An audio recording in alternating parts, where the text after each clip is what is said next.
As-tu la réponse à l'exercice d'hier? Non, j'ai déjà vécu ce genre d'expérience et je n'ai pas voulu me remettre dans cette énergie. Tu ne lui as pas envoyé une gerbe de roses rouges? Je n'en avais pas envie. Les premières fois sont assez difficiles à gérer, mais après quelques expériences, tu constateras la grande paix intérieure que ça t'apportera. Je l'ai expérimenté lors d'une dispute avec mon conjoint. Dans l'énergie de la colère, je t'avoue que ça demande une bonne maîtrise de soi. Mais après, comme on est fier de soi. En réponse à la question d'hier qui était « Comment gérer une situation de panique ?»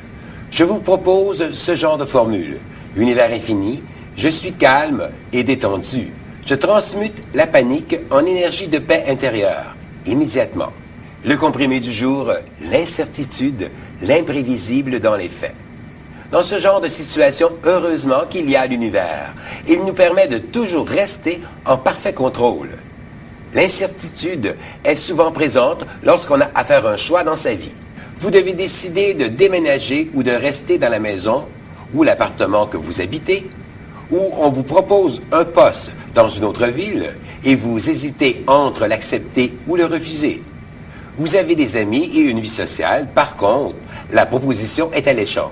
Une bonne augmentation de salaire et tous les frais de déménagement, sans oublier le prestige de la promotion. Je peux demander un signe à l'univers? C'est la pire chose à faire. Pourquoi?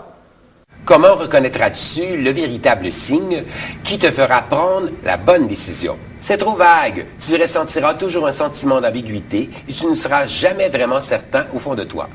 En refusant la promotion, pour toutes les bonnes raisons que ton saboteur te démontrera, un jour ou l'autre, cette question reviendra et tu regretteras probablement longtemps de ne pas avoir accepté le poste. En l'acceptant, si les événements ne se passent pas aussi bien que tu l'imaginais, encore une fois, tu seras malheureux. Évidemment, il n'y a pas de raison à te tromper en gérant bien tes pensées. Que faire alors si je ne peux pas demander un signe à l'univers? Fais cette formulation. Univers infini, j'ai une réponse claire, nette et précise à savoir. Et ici, tu précises tes choix. Exemple, est-ce que j'accepte le poste à l'étranger ou si je garde mon emploi? Et je sais reconnaître la réponse dans le plus bref délai possible. Donc, je répète, univers infini, j'ai une réponse claire, nette et précise, à savoir, est-ce que j'accepte le poste à Paris ou si je garde mon emploi? Et je sais reconnaître la réponse dans le plus bref délai possible.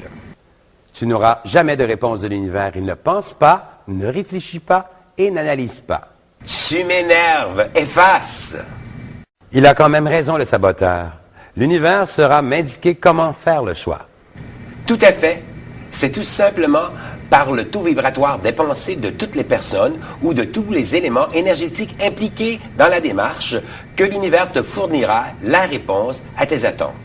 La question du jour, comment expliquer le taux vibratoire? Vous êtes en mesure de donner une réponse. Aujourd'hui, je vous souhaite des surprises agréables. Ciao!